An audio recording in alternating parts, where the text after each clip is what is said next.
Hello YouTube friends, it is that time of the month again, the third month, the second Tuesday of the month, and it's March. We are looking at our quilt block of the month. I don't know about you, but when it comes to wintertime and March rolls around, I feel like this is the beginning, the peeling back of the layers of winter. And that's what we're going to be doing today, is working with lots of layers of fabric. So gather together your different fabrics that you like to work with, colors that you have on hand, and let's get started with this month's project. I'll see you on the other side.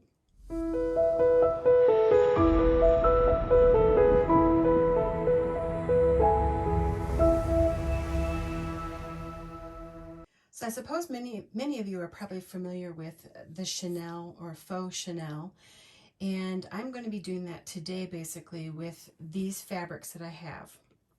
And you can do anywhere from 5 to 10 to 12 layers. It's all depending on how many you personally like. And I'm going to be using these particular ones right here. I've got 1, 2, 3, 4, 5, 6, 7. I have 7 layers. I'm going to be using them in this order from the bottom here to the top, which is this one. I do want to recommend that you don't use your batik fabrics, just because batiks have a tighter weave. You might not get as much of the soft frayed edges as you would with a looser weave fabric. And I wouldn't work with pattern too much. Just all the colors are what's going to really show up. And when it comes to, and actually I think I might end up doing this on the bottom. When it comes to doing patterned fabric, an issue that you have is that one side of it, it's white, and you don't have the color as much as you would on the front side. So it's just works out really nicely if you can have a solid color where it's the color all the way through. You don't have any white background on it. And so I think I'll go ahead and do it in this particular layering, bottom to top. The fabrics that you'll see the most of are your bottoms and your top fabrics. And it all depends on how much you do any pulling back and manipulating. So you'll see that later on as we go. So I'm going to go ahead and cut each of my fabric squares out.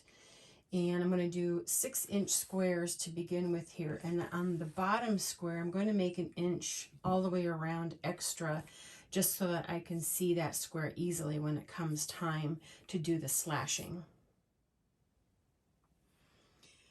One of the things that you want to be sure of when you cut your squares out is that you cut them with the grain, because all of your stitch lines, your stitching lines, need to be on the diagonal.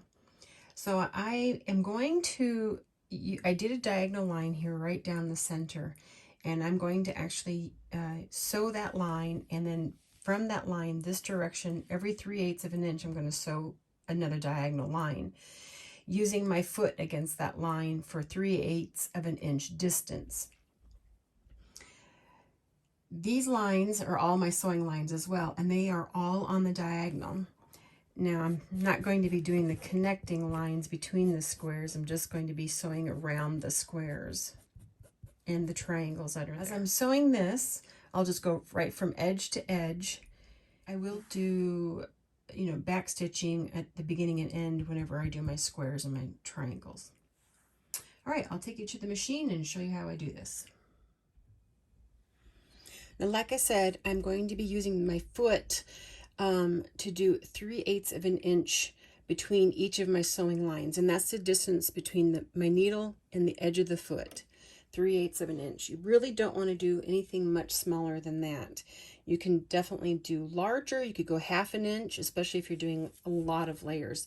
But the fewer layers that you use, the closer you're going to want to make your seams, but not going any closer than 3/8 of an inch. And it isn't necessary to back tack when I'm going from edge to edge. I will be doing that when I do the squares though.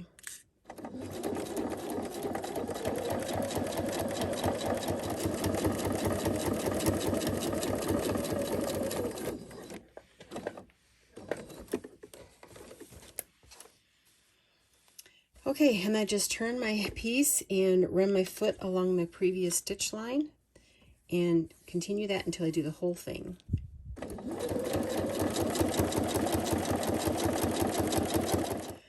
One of the things I didn't mention is that your thread choice doesn't really matter when it comes to these lines here, because it's not going to really show much. When it comes to these, if you're going to do any kind of window work at all, the stitching will show a little more over here.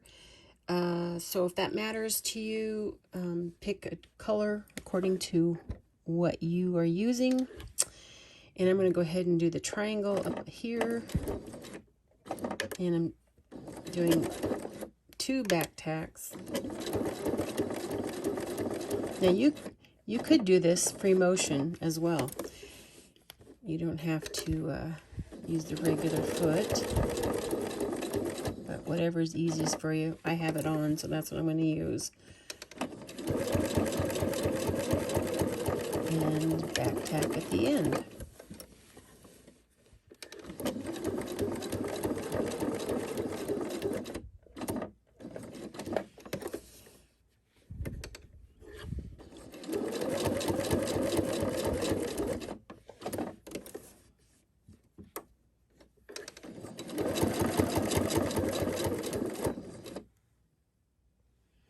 Before I forget to mention, I'm just using an all-purpose thread, and my needle is a 90-14, and my stitch length is at 2.5.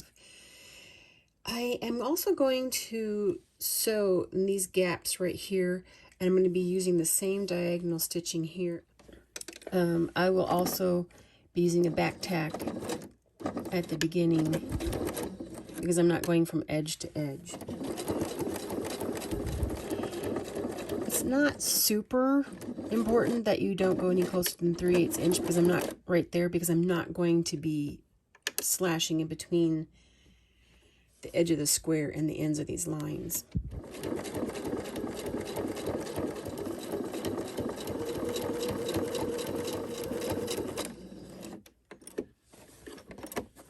And that should be good. I just wanted to be sure that there are not going to be any gaps later on when I'm doing the slashing. Once your stitching is all done, then it's going to be important, especially if you have anything that's directional, to figure out which you want to be the top of your block and the bottom of your block. And once you have that figured out, then you'll know which lines to cut. And I'm going to be having mine this way, so that means on my squares here, I'm going to be cutting the tops right here, just those two, and then with the triangle I'll be going up and then coming down part way here. When it comes to the diagonal straight lines, I'm going to cut directly down the center in between each sewn line, and that's why I left the fabric, that's why I made the bottom fabric larger, just because it'll be really easy to get in there with my scissors and not cut the bottom fabric, because I've got it positioned the way that I do. But you're going to be, and I'll just show you here, you're just going to be cutting through all the layers except for the bottom layer, directly down the center. They do have special cutters for this, for chenille cutting, but for such a small project, it's not necessary unless you're planning on doing this a lot in the future. So I'm going to go ahead and do all the diagonal lines just like that, cutting down all of them, and then we'll get to those in a minute. I have all the slashing done in between these lines here and these down here as well.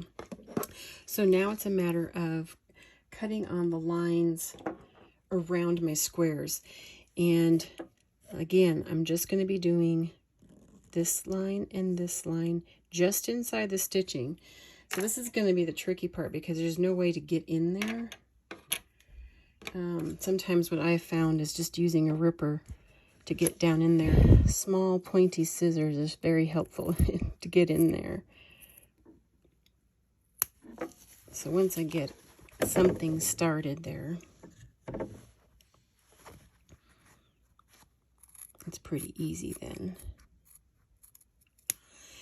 Now, because this is all being cut on the diagonal, or the bias of the fabric, it's not going to run or rip out. So one of the things that you can keep in mind too is you don't necessarily have to peel this all the way down to the bottom fabric. You can do different ones, or you can do, each square can be a different window color. I mean, you can pull it back to whatever you want. But I'm going to go ahead and get down even a little bit further.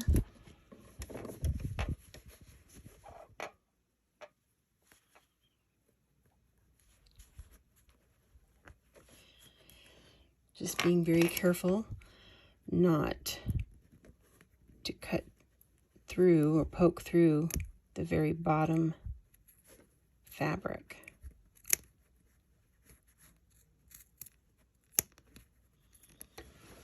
On a small project like this, it's not too much of a problem. But if you had a big project, this could be a lot of time just spent on getting those pulled back.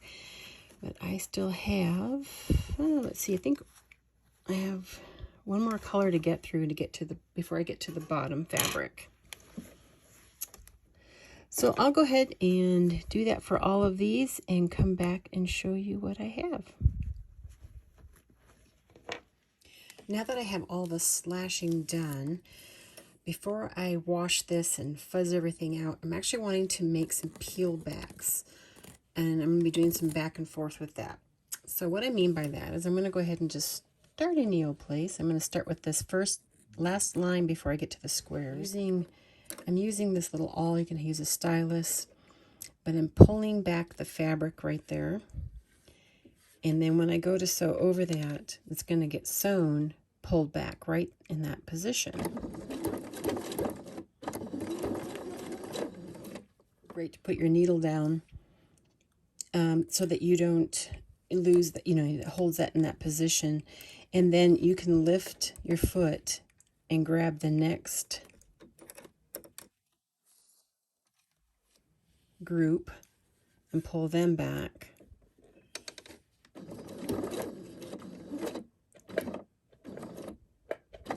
And do that same thing.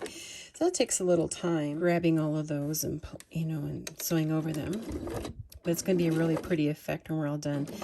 Now, I really don't want to do this in a straight line. I kind of want to, curve it a little bit if I can. And one of the things that you can do is you can pull hard on that so that it's exposing the red all the way.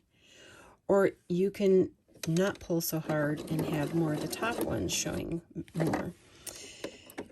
So it's just kind of playing with it and seeing the look that you prefer.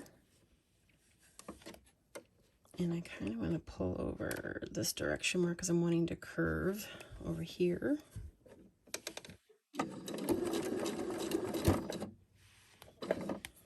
Again, putting my needle down, grabbing the fabric.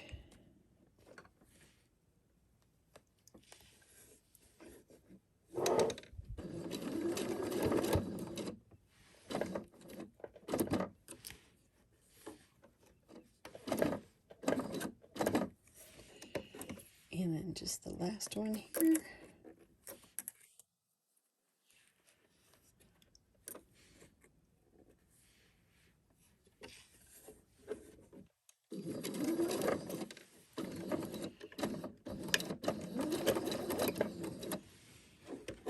Okay, I'm going to go ahead and pull that out just to show you what that looks like. What I do now is I'm going to come from the opposite direction. Last time I started this end, I'm going to start at this end so that I'm pulling the fabric the opposite direction. One of the things that's very cool about this is that you can make your alternating lines, as close or as far apart as you want and create such a different look with this. So I started out further apart and now I've brought it closer together, and then I'll veer away from the previous one a little bit.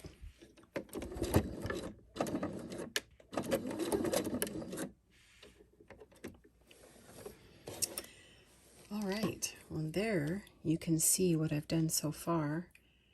And I'm going to go ahead and just have fun with this and go back and forth, alternating my directions each time. You can see that I've you know, sewn and peeled back the layers.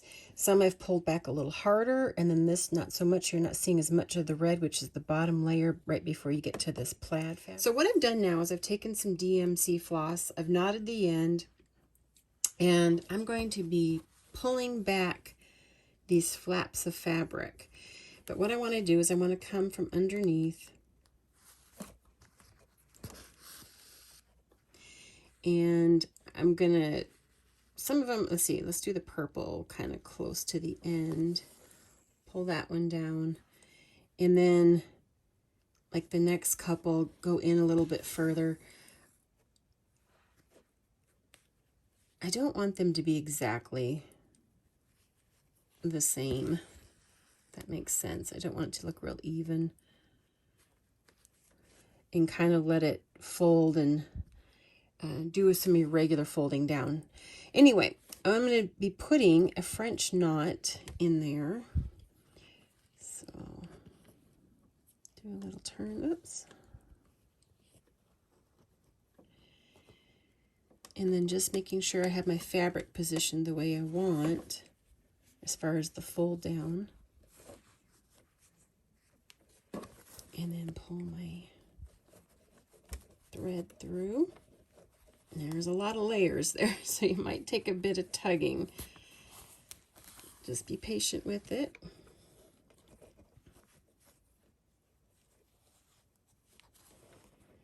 And there we have a little French knot holding the fold back.